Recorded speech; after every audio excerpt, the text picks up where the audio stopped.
We have a long interview this week, so let's get on to the important question of whether viruses really exist. James McCumiskey has a degree in electronic engineering from University College Dublin and worked as an engineer for Swedish telecom giant Ericsson for 10 years. After that, he obtained the status of fellow chartered certified accountant and is currently a finance manager. But we're not going to talk about all that. James became interested in alternatives to standard medicine when his father got liver cancer. He's an advocate of German new medicine created by Dr. Reich Geerd Hammer, and he also follows Isidora Laker from Toronto. But we're not really going to talk about that, but we are going to talk about his questioning of the virus paradigm. And by questioning, I mean questioning everything. The question about whether viruses exist or have for decades, perhaps centuries, been a great fraud on the world. Welcome to the show, James. Thank you very much for having me. Yes. Pleasure to be here.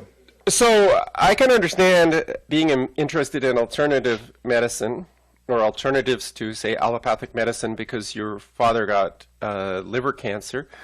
And if you'd like, you can talk about how that changed your worldview. But how did that get you interested in the existence of viruses? Okay, so when a loved one gets cancer, you're looking for all possible solutions. And with liver cancer, it's modern medicine says it's terminal, and that's it. Right. So you're kind of going around looking for solutions. My sister had very briefly she'd come across the new medicine. I studied it myself. Isidora Laker had the first kind of website, and she's based in Toronto, Canada. She had the first website in English, and she's still very much active about the new medicine. And I kind of studied that. I worked with Harold Baumann. Studied some stuff from Harold Baumann.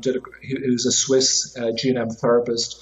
And then I learned about the 5 biological laws. And then the third biological law is that every conflict is every so-called kind of conflict has got 2 phases: conflict active phase and then the resolution phase.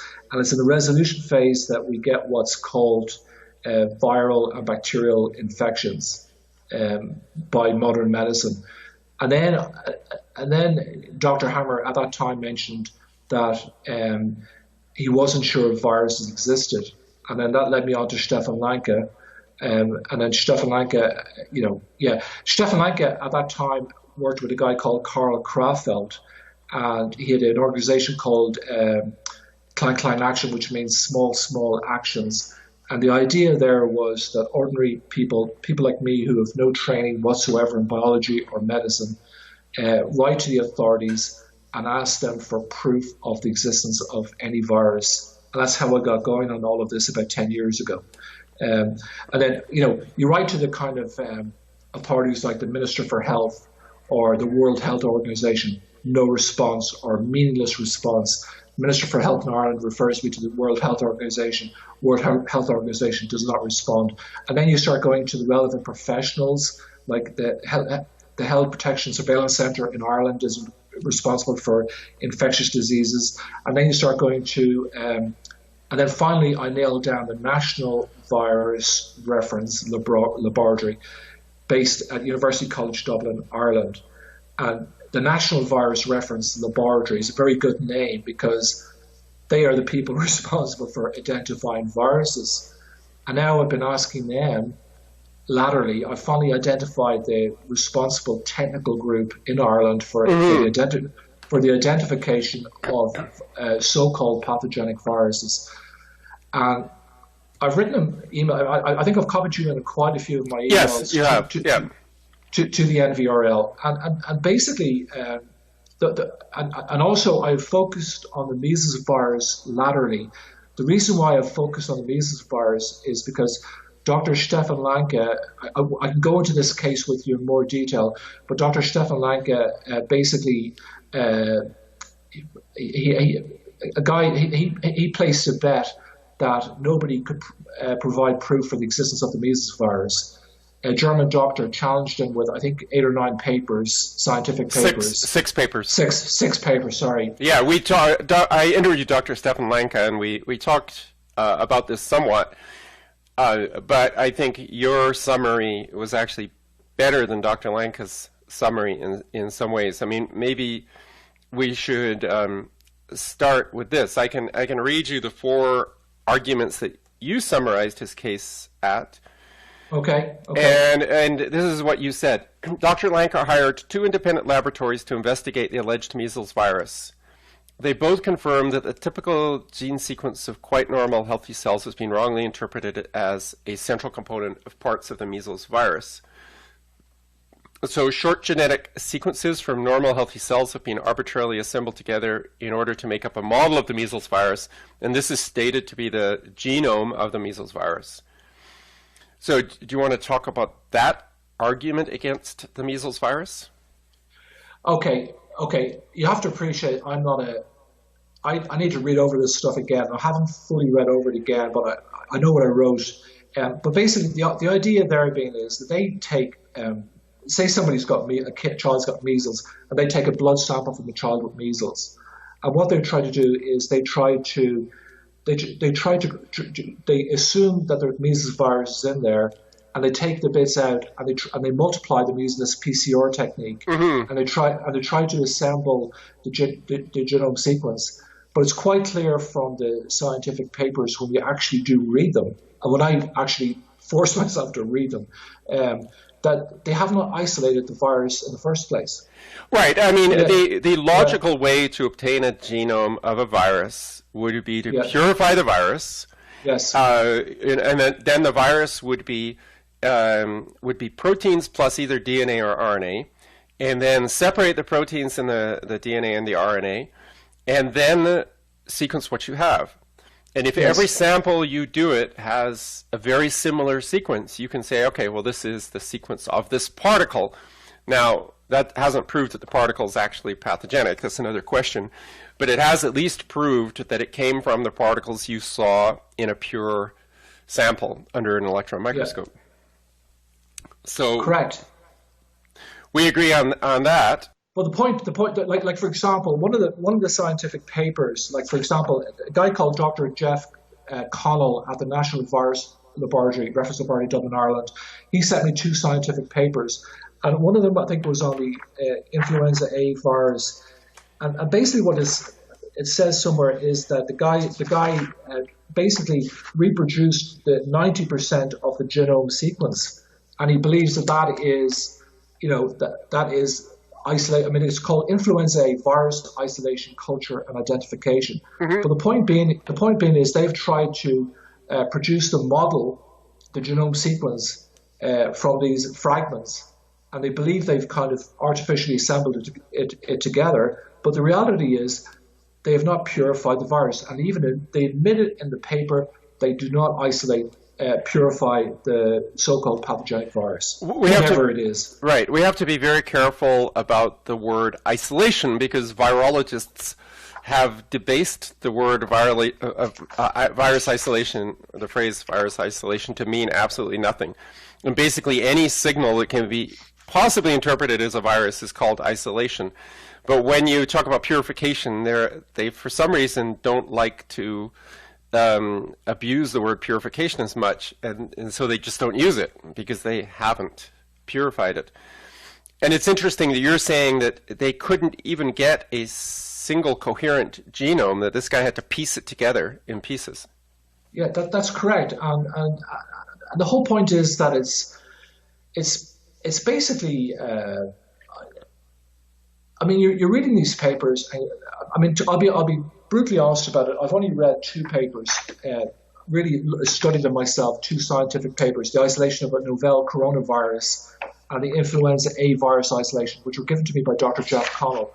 But it's quite clear when you look at them that they call it an isolate. If somebody had a sputum, somebody's got the novel coronavirus and they spit something out, they call that an isolate. Mm-hmm. Which is clearly not isolate. Yeah. No, but I mean, it's ridiculous.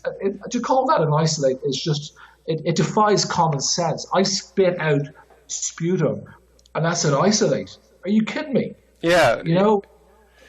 They're not kidding. They're deadly serious. I mean, that's what I mean about the term isolation, isolate.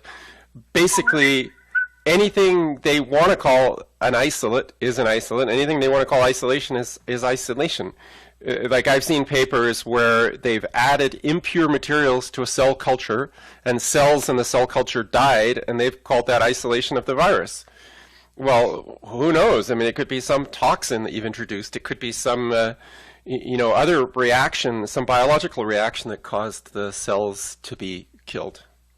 Yes, and basically, I mean, I'm going back and forth to the National Virus Reference Board. They have to come back to me now, and I've asked them. So basically, using the language is a kind of like legal language. I've asked them for the record. Can they produce a scientific record which states how the measles virus was, just to pick one pathogenic virus. And the reason why I'm picking the measles virus is because we vaccinate our children against measles. And the question is, if we vaccinate our children against measles, then presumably the measles virus exists. Okay? And I've asked them for the record where anybody has isolated the measles virus. They have not been able to provide the record. Now, the interesting thing with Dr. Lanka, and you corrected me, 6 scientific papers that Dr. David Bardens presented. One of them was by I forget the guy's name, but he won a Nobel Prize for the so-called isolation of the polio virus, Enders. Okay. The Enders-Peeble paper. Enders, I forget his first name. Enders won the Nobel Prize for the polio virus that year, and then he used the same kind of technique to isolate the measles virus.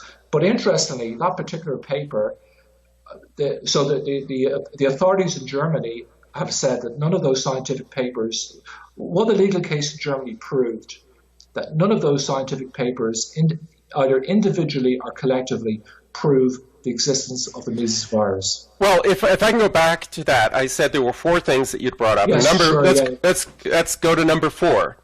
The current belief in the existence of the measles virus can be traced back to the influential paper published by Enders and Peeble in 1954. However, this paper does not prove the existence of the measles virus. The authors observed the death of cells in the test tube and believed that this was caused by the phantom measles virus. However, as per another argument, they did not carry out any control experiments. If they had carried them out, they would have determined that their preparation of the test tube caused the death of the cells and that the observed death of cells had nothing to do with the alleged measles virus. That's pretty incredible that in 1954 people would do isolation experiments without a control. Yeah, well, my understanding, now you correct me if I'm wrong here, my understanding, and I've taught myself German reading technical German, which is quite difficult because the big long words are put together. But Dr. Stefalanka is saying the problem with biology today, or in general, is that they do not do any control experiments.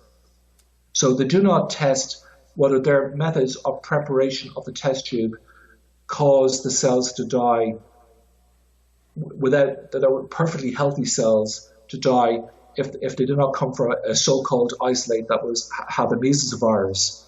So they do not do any control experiments. That's my understanding. And even today, they do not do it. And, I don't think that's quite true. I think it may be true in effect. Like I believe that what they would do is for example, if they have a cell culture and they're going to add quote the measles virus. So say they take sputum or blood serum or whatever, and add it to the cell culture. They may have as a control a cell culture without that. But here you have the purification problem. If you add, say, sputum to a cell culture, the vast majority of that material is non-viral. I mean, because viruses are so small. Correct. So it's not a proper control. So I would say they have controls, but they're not proper controls. Just like in vaccine trials, they often have a placebo, but it's not a proper placebo because it might contain some of the materials such as aluminum that are potentially toxic. And so if you compare aluminum plus biological against aluminum without biological, you can say what the effect of the biological component is, but not the aluminum component. But I guess just for a general listener might say, "Oh, this is all very complicated." But maybe I should just back up a little bit. How Dr. Stefan Lanke got into this I think it was in the early 80s, was he isolated what's called a giant virus, which is, from memory, it was the marine brown algae Ectocarpus siliculosis virus, which has got a diameter of approximately 120 nanometers. And he isolated that, and he believed that he had discovered the first non-pathogenic virus. So this virus goes on the marine brown algae, and in some way has a symbiotic relationship with it, helps it in cold water or something. I'm not quite sure exactly what it does, but it has a symbiotic relationship. But anyway, he isolated this particular virus, measured its diameter, 120 nanometers, and what he's saying now is that in 1 liter of seawater, there are thousands of these non-pathogenic so-called giant viruses. And then, so he was able to isolate it. And then around this time, obviously, the AIDS kind of scare was at its height. Right. And he kind of was amazed to discover that nobody had ever isolated the HIV virus. Mm-hmm. And then from the HIV, so he spent I think the initial couple of years, publicizing about the HIV virus, and then he got into the whole, all the so-called pathogenic viruses against which we, vaccinate our children, like mumps, measles, rubella, etc. Mm-hmm. And again, there is no evidence that they exist. And the key point is that they have never been isolated. It's as simple as that. When you cut to the chase, they've never been isolated. And what in a sense, I mean, let's be careful with that word, because virologists say purified. Isolation comes from the Latin word isola, or Italian isola, which means island, which clearly means something separated from something else.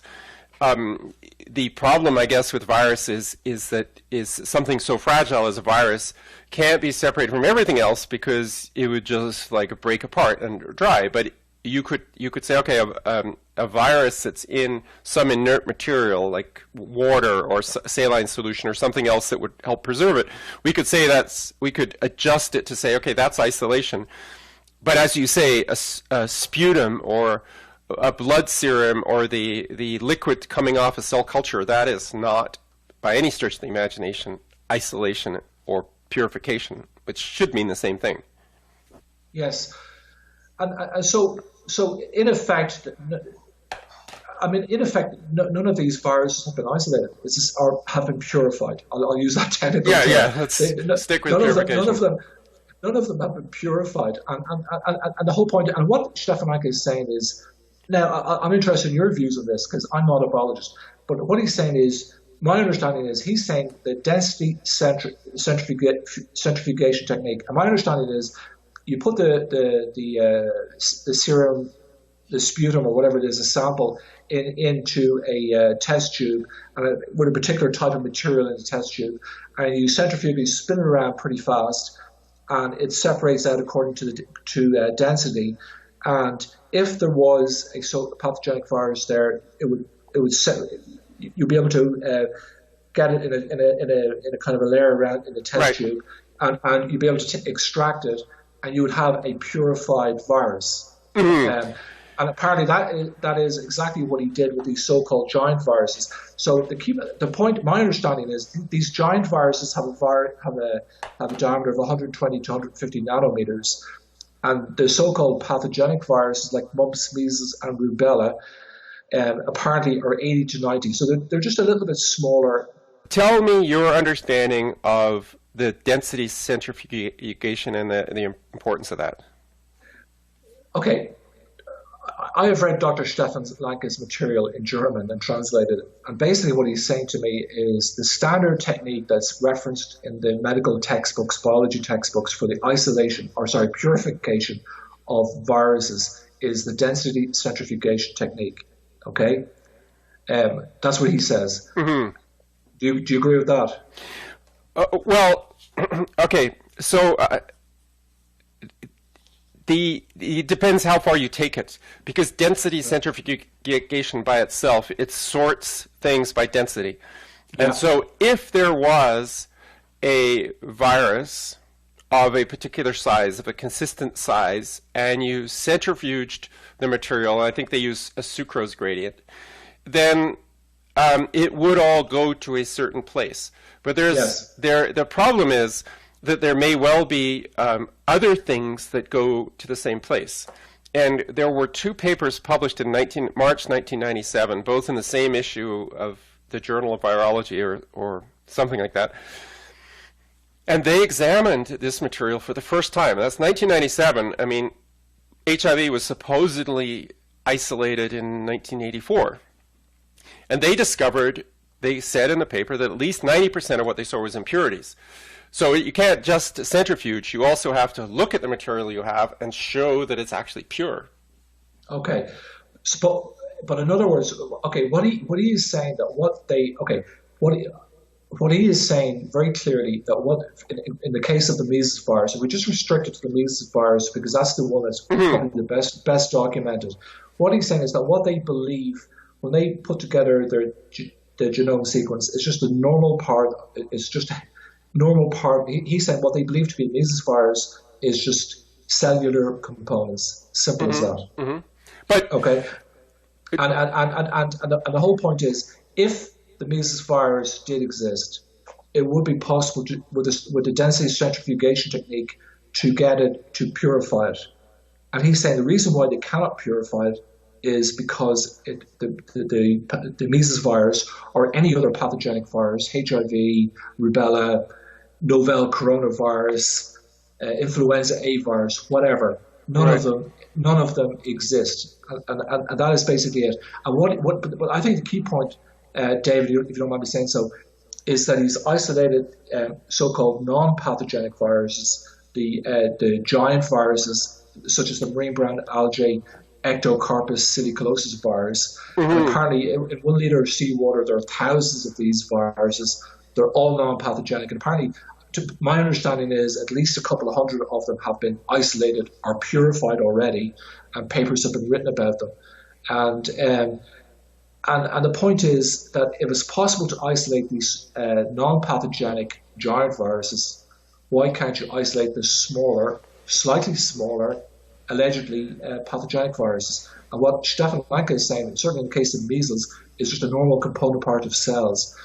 So in other words, it would appear that if a child has got measles, that there's a change in the cellular composition or whatever it is. It looks a bit different maybe from normal cells if the child doesn't have measles. And they believe that this change is caused by an external agent called the measles virus. But the problem is, and it really is a very, very simple problem. They've not been able to isolate it or to purify it.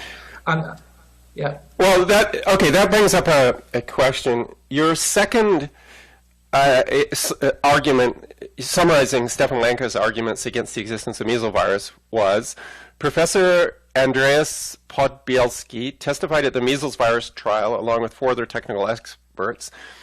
All 5 confirmed that the entire area of measles virology is extremely unscientific because of no control experiments being carried out. So my question is, did they get this genome, presumably they got this genome from body fluids of sick children or sick adults, whatever. Did they try to extract the same materials out of healthy adults or healthy children? Well, my understanding is, according to Stefan Lanka, they don't do any control experiments. That's the whole point. I mean, I'm just summarizing what he's written about it. I didn't study those 6 scientific papers in full detail. And I'm just summarizing what he's written about it in German and trying to understand it myself. But that is definitely my understanding, that they do not do the control experiments.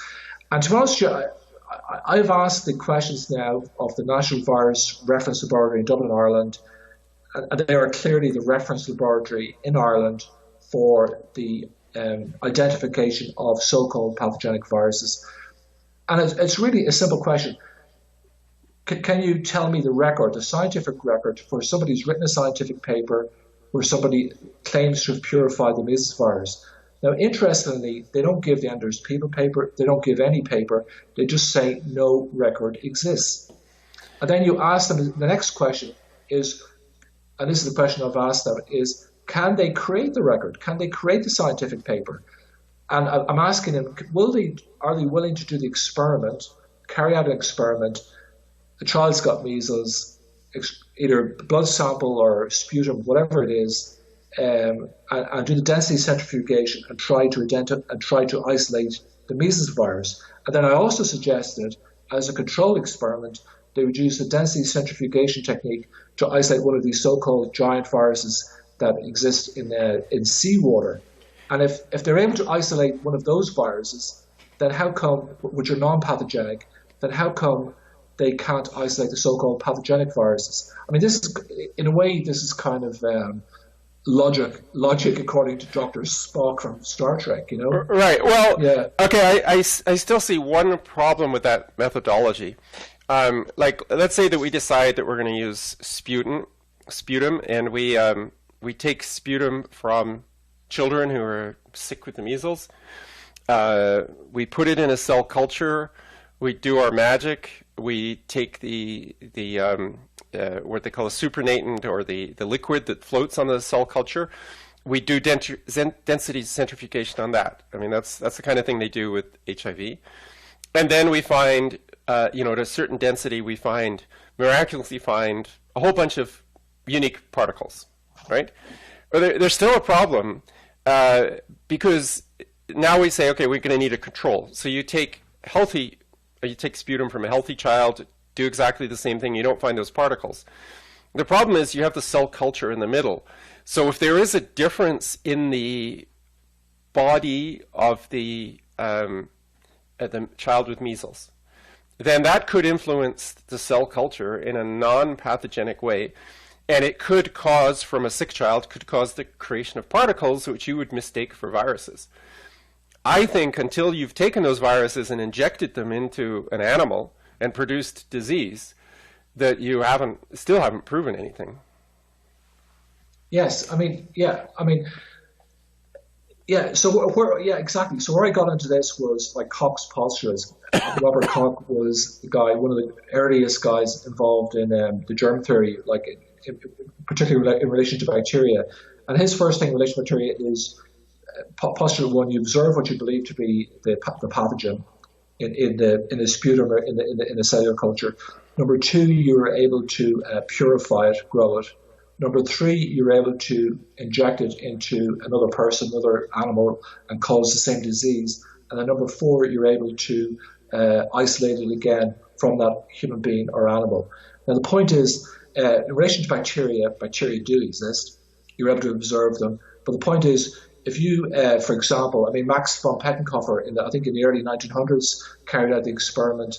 If somebody would tubercular bacilli and he drank a whole bowlful of them, didn't get tuberculosis. His assistant did the same thing.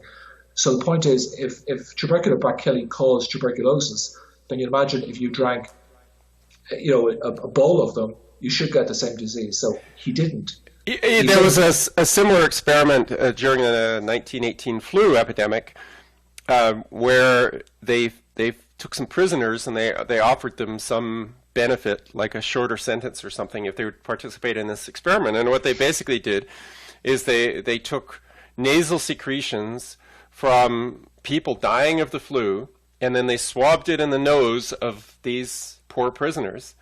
And the result was that none of the prisoners got sick. Yeah, exactly. But the point is, so exactly now. So if those people that had the flu had what was caused by this pathogen called whatever the flu virus was at the time, the influenza A virus, whatever it was, and if they put it onto but then that's explained. Interestingly enough, that is all explained by the fact that the prisoners had a very good, healthy immune system. So the whole problem with modern medicine. My understanding, I wrote a book about it called, when I discovered all this, called The Ultimate Conspiracy to the Biomedical Paradigm. And my understanding is that germ theory of disease in modern medicine is the equivalent to the resurrection in Christianity. So obviously, and I am a Christian, if you're a Christian, you believe that Jesus Christ rose from the dead on the third day. That is a key dogma of Christianity. That didn't happen. If that didn't happen, then there's no point in believing Christianity is a meaningless religion. But the key point with modern medicine is this belief in the germ theory of disease. So Maxim von Pettenkoff proved it with tubercular bacilli, which are bacteria, that you drank a bowl of them, didn't get tuberculosis. Your experiment that you've highlighted proves that you can't pass on the so-called somebody with measles or somebody with the flu from one person to another. It failed. And presumably it failed. The prisoners were thinking, we're going to get reduced time, get out of jail quicker. They were feeling good about it. And because of that, they were fine, absolutely. There was another great experiment that was accidentally created during the SARS epidemic. SARS started in the Chinese province of Guangdong, and I think the capital city is Guangzhou. Or maybe it's the other way around. I think Guangdong is the province and Guangzhou is the city. Anyway, that's where SARS supposedly originated from. There were hundreds of cases, although very relatively minor consequences, as opposed to in Canada, where they had a very high death rate. But anyway, there was this paper written about they accidentally put the SARS patients on the AIDS ward. Now, if you think about it, SARS is this incredibly infectious virus, right? They said that, in some cases they hypothesized that somebody had been on an elevator and somebody had touched the button on the elevator, and that's how they got the virus, because they couldn't actually prove that these people, despite being in the same hotel, were ever in contact with each other. So it must be incredibly infectious. Now you got AIDS, which is an immune system disorder. So here you got the perfect experiment. You got this incredibly infectious virus, and you've got people with immune suppression. The question is, how many of those people with AIDS came down with SARS? And the answer is 0. And worse yet, they on this floor of the hospital, they had SARS on one side and AIDS on the other, and they had a corridor down the middle where the nurses and doctors would run up and down this corridor, and they had open windows into the rooms on both sides, so you had free airflow. Worse yet, one AIDS patient was accidentally put in with the SARS patients in a room with the SARS patients, or vice versa. So you had a direct mixing of these people, plus you had like a little sitting areas at both ends of the floor where the patients could sit at any time. So you had uncontrolled mingling of these two groups of people. Again, nobody got sick, and nobody can understand how this incredibly infectious virus didn't infect anybody with a compromised immune system. But that kind of stuff doesn't slow down the viral paradigm, unfortunately.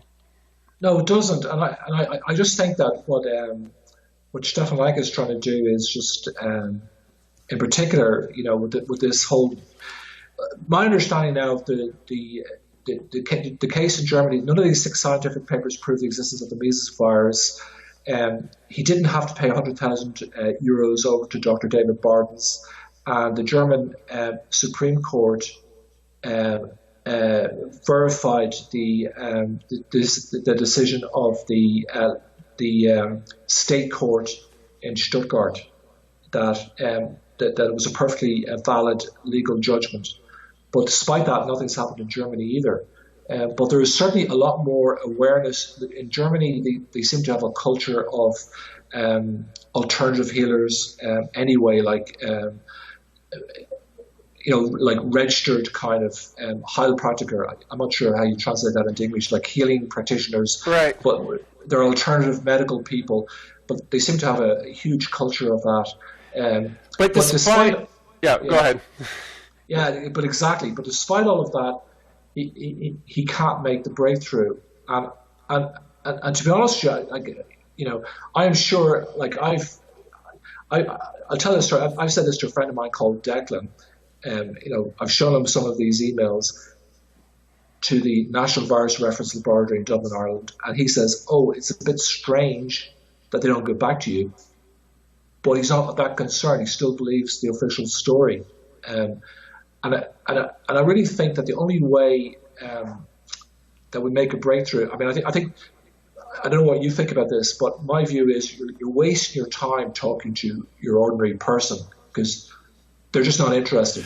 Well, you're wasting your time talking to people embedded in the allopathic medical system because they've been brought up with the assumption, it has been drilled into them a million times, that viruses exist, and that I don't think there's any question that bacteria exist, but that bacteria are pathogenic. As you pointed out, there's lots of experiments where bacteria don't seem to be infectious. So it's not that they don't exist. The question is the only cause of tuberculosis the tuberculosis bacillus, or are there environmental factors? And if there are environmental factors, maybe we should deal with those. Two items I wanted to bring up. One is, you talked about alternative practitioners, but I would bet that the vast majority of alternative practitioners also believe in the viral dogma. I would totally agree with that, because I've met a few of them and they all go along. I actually met a few of them, and they had their children vaccinated. There you are. Well, even those who are opposed to vaccination would probably say, if we keep our children's immune system healthy, we don't need to vaccinate against these viruses, as opposed to, do these viruses even exist? And of course, people, if you talk to, as you say, you talk to the ordinary person, they'll say, well, I know viruses exist because I came down with one the other week. And it's like, well, okay, you were sick, but even most medical doctors don't have the ability to directly see viruses. I mean, to see a virus is a very complicated process because you need an electron microscope, and then what are you going to prepare to put under the electron microscope? If you take, say, blood serum, which is sort of blood with the lumps removed, the big cells removed, it probably still has lots of little bits and pieces of cellular materials in it. So how are you going to remove all that stuff? And if you put it in a cell culture to try to allow the virus to replicate for a while, then you have the problem that the cell culture contributes its own cellular debris, which is even bigger than pure materials. So even professionals would have an extremely difficult time visualizing a virus, and yet the average person says, I know I had the flu. But also, I mean, I don't know if you've noticed this, that, like, people seem to have an inbuilt they're deferential to authority, and maybe in the old days they were deferential to the church. Now they're deferential to the white coats, to the doctors, because they all know the doctors they're all smart people, they've studied a long time, or the PhDs of biology, very smart people. But when you ask these PhDs of biology, can you give me the record where somebody has purified the measles virus? And the fact of the matter is, the National Virus Reference Laboratory, and you've seen the emails, they are unable to provide a record. They just say no record exists. And under freedom of information, they can get away with it because they are of course correct. No record does exist because the measles virus does not exist. So nobody has ever purified it. And one other point I'd like to make, David, if you don't mind. There's this concept of, people say, well, how do you prove it doesn't exist? And the answer is you can't. You cannot prove a negative.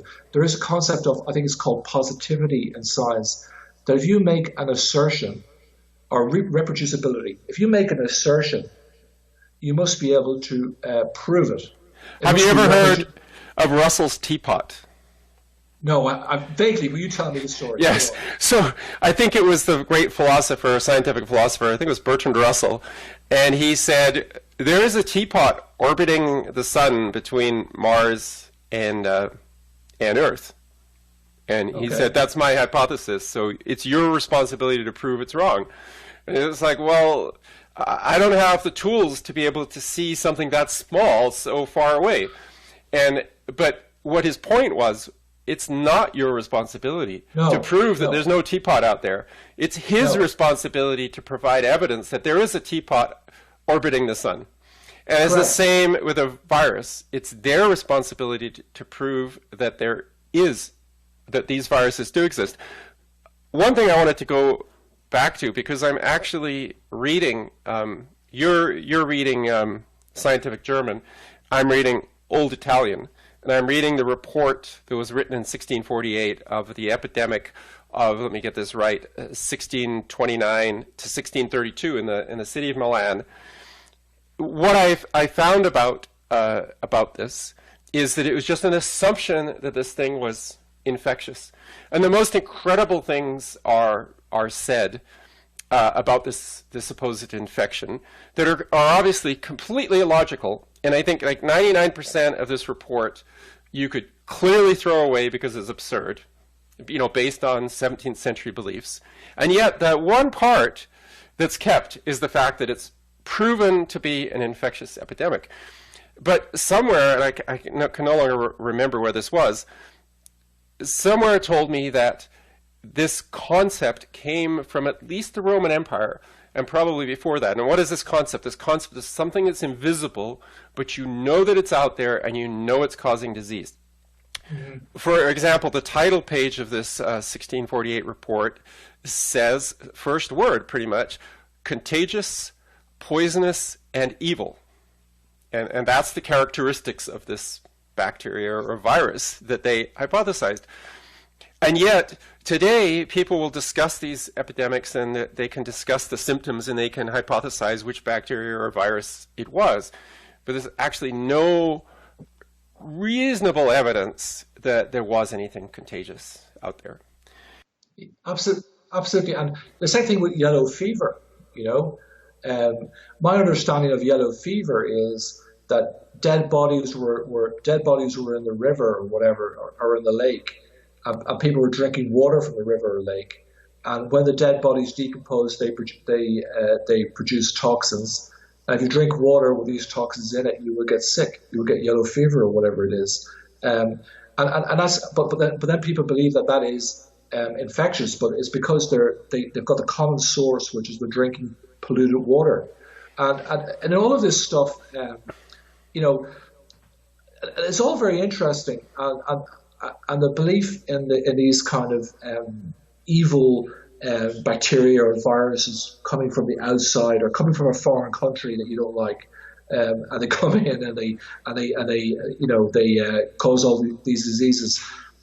But the point is, just when you get down to just the simple, Occam's razor, what is a simple, where is the proof? And the point is that these scientists, I've asked the question directly, and they just say no record exists. They're not willing to carry out the experiment. They're not willing to carry out a controlled experiment. They're not really willing to engage because the whole house of cards of modern medicine will fall down.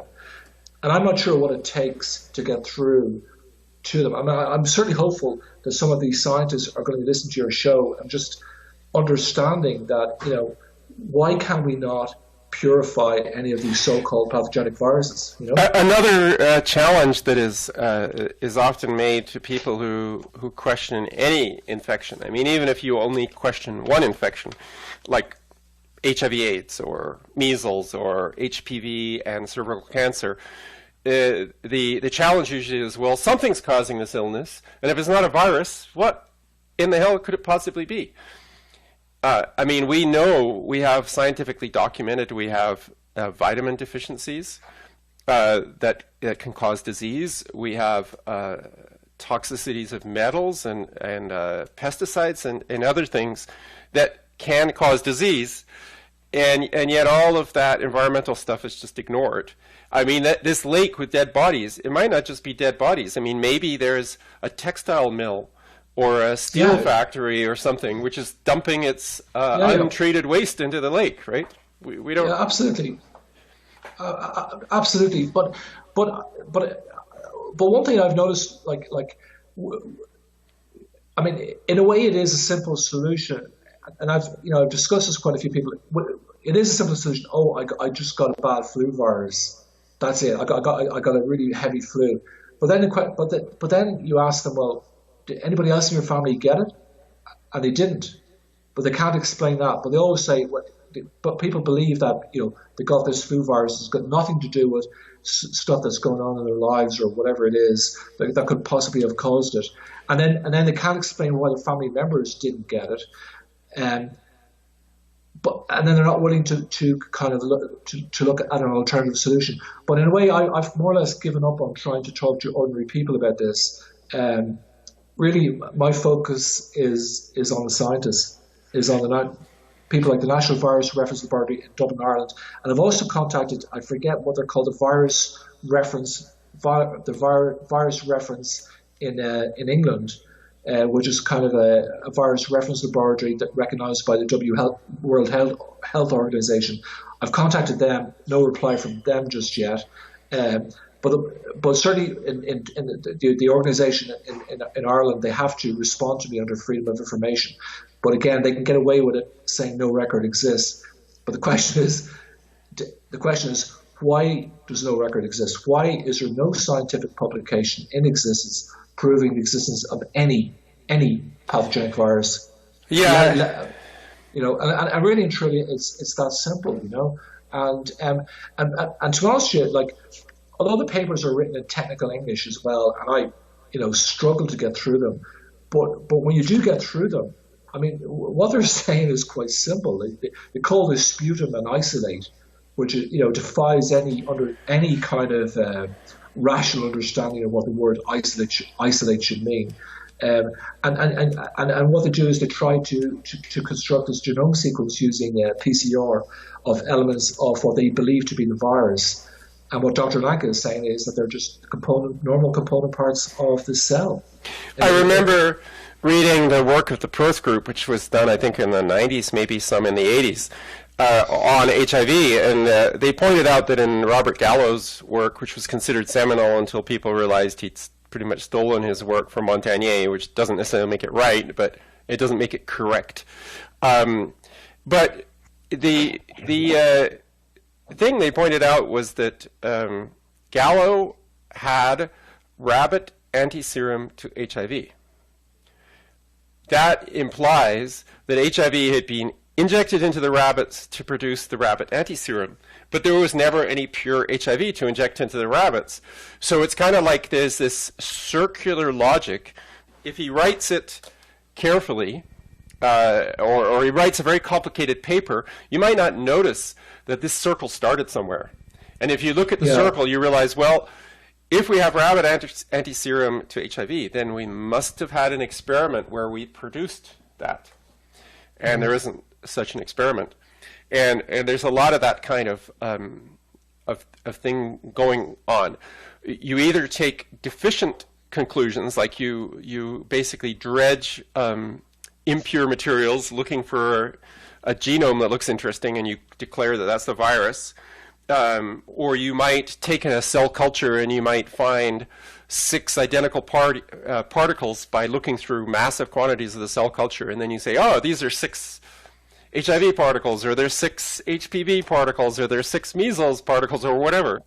In a way, it is laughable. It really is laughable how bad this is.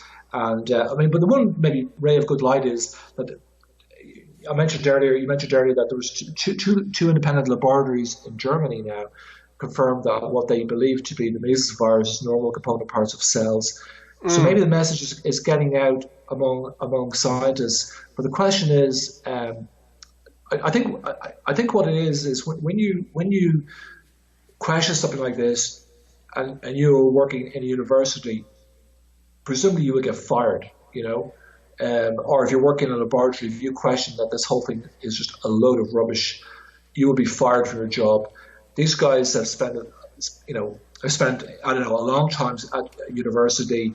They believe they're very smart people, and I'm sure they are smart. But they've got a huge amount of vested interest in keeping the game going. Well, I think it's not a triumph of modern medicine, as I pointed out earlier. Like, if you go back to the 1648 paper, and I'm not saying this is the oldest paper. I'm sure if you went back earlier, you'd have similar things. Of course, the farther you go back, the harder it is to get good written records. But there's a lot of concepts in that paper that are still flogged today. For example, they had the concept of quarantine, which means 40 days in Italian. So this idea that, people are infectious for a fixed duration of time was in there. They had the idea of suspect cases. So, somebody who doesn't have the symptoms that they're looking for, but they hypothesize this person has the illness, maybe because they're in the same house as somebody who got very, very sick. They have this invisible, they're convinced about this invisible substance. In fact, they talk about these people called anthioni, which are people that run around the city, evil people that paint this invisible substance on walls. And if you catch these people, you have to torture them in the most horrible way imaginable. Like the Italians definitely knew how to kill somebody in an agonizing, horrible way. Because that they painted an invisible substance. Well, how could you possibly know this? Yeah. They even have an experiment documented in this, a very interesting experiment. They took some of this invisible material and they put it on a piece of bread and they fed it to animals. And then within half an hour, all the animals died. And when they cut the animals open, they were all black inside. Now, we would laugh at that. And yet, as I say, we still take from this horribly absurd argument. As I say, 99% of this paper, this report, you would say this is absurd. This is crazy. The saints cured the disease. I mean, how would you know that? Even if a saint did cure the disease, how would you know that? Yeah, it's impossible to prove it. But like, for example, all of these beliefs they're very, very old, as you said, and they predate what you're talking about. And the point is, now we've got to try and come out of that. And I'm interested, if I can ask you a question, how do we get this message out? How do we persuade this? My view is it's the scientists that need to be persuaded. Because the ordinary people they are too much enthralled to the higher powers, to the white coats, to the scientists, whatever it is. Well, it's more than that. I think the scientists. I think a large part of the scientific beliefs was indoctrinated into them before they became scientists. Like before they went to medical school, they had heard radio programs and television programs about infections. They had heard. Like 10 or 20 years from now, you have children today hearing about the Ebola epidemic on television, who will then go to medical school, and it will just be a fact in their mind that there was an Ebola epidemic. And if you talk about facts like why are the symptoms of Ebola now completely different than they were in the 1970s? Well, why is it called a hemorrhagic fever when most people don't have hemorrhagic symptoms? Like the press aren't asking those questions. And the press won't ask those questions because they'll be savagely attacked if they start to question the science. And the scientists will lose their job. I mean, it's one of these, it's like a traffic jam. It's like everybody's stuck in place. And if you move, you can't move, or you get punished if you do. But unfortunately, like with all of this, is the emperor has no clothes. That's the key point. These pathogenic viruses do not exist, and with that, the germ theory of disease, which I believe is the central dogma of modern medicine. I think modern medicine is composed of a huge number of dogmas or beliefs. For example, and the germ theory of disease is a key dogma. But the Achilles heel, I believe, of modern medicine is the so-called pathogenic viruses do not exist. It's going to be a little bit embarrassing if one day they have to admit that viruses never existed. Yeah, well, that's the point. But then there's for example, the work of Dr. Hammer. I won't go into too much detail, but for example, the concept of metastasis in cancer, where cancer spreads from the liver to normally, like say, you've got bowel cancer. A common secondary cancer would be liver cancer, and they say that is metastasis or whatever. It spreads in the blood, but yet they don't ban blood transfusions for cancer cells. Somebody who's got bowel cancer, can they still give blood? I don't know. I mean, the whole thing, and then the concept, for example, of Max, the experiment you're giving about the prisoners that were swabbed with the flu, probably the explanation is that they've got a strong immune system. So it's one kind of hypothesis on top of another, and I guess my belief is that the way to overcome all of this is to say, well, the germ theory of disease is wrong. It's wrong in relation to bacteria, quite clearly wrong in relation to bacteria, and in relation to viruses, it's completely wrong because nobody has ever been able to isolate any of these so-called pathogenic viruses, and that is it. I mean, and really, with all of that, if that is accepted, then a huge chunk of modern medicine goes out the window. Well, we've run out of time, but I think that's a cogent summary that you just gave. Thank you. Thank you. And I'm with you. I think if the whole existence of viruses is challenged and one day is accepted, that's going to be a shock that allopathic medicine probably cannot recover from. If they're wrong on that, what else are they wrong on? Precisely. And just to finish off, I will give a plug for the new medicine. And obviously, you've mentioned Isadora Laker. She's the main proponent, main advocate of new medicine in Canada. And the work of Dr. Ricky Gerhard-Hammer does explain the causes of, gives a very good explanation of the causes of cancers and other diseases that are not caused by toxicity. Right. Okay. So obviously, toxicity causes disease, but we exclude all of that, like normal cancers and heart attacks, et cetera, that we all get. Dr. Hammer explains that very well, and I would just like to highlight the point that Dr. Stefan Lanke does accept the new medicine of Dr. Hammer, very clearly accepted, and a key part is that in relation to Dr. Stefan Lanke, I mean, the key point of all of his work is what he's saying is, I mean, he's a biologist, but in a way, probably what he'll be most famous for is the fact that he's proven that something doesn't exist, which is contrary to what I don't think you get the Nobel for that. Yeah, yes. You don't get a Nobel Prize for proving something. You don't get the Nobel Prize for proving big institutions wrong. I think I'm more of an environmental cause guy, so we're going to have to agree to disagree on German new medicine at this point, and we don't have enough time to go into it. But I would like to thank you very much for joining me today, and I think this was an interesting two-way discussion about the whole question of the existence of pathogenic viruses. It was indeed, David. It was a pleasure talking to you. Thank you very much. Yes, you too. Okay. Hopefully we'll have chat again or meet up in the future, hopefully. Okay. Thanks, James. Good to talk to you. Bye-bye. Bye-bye.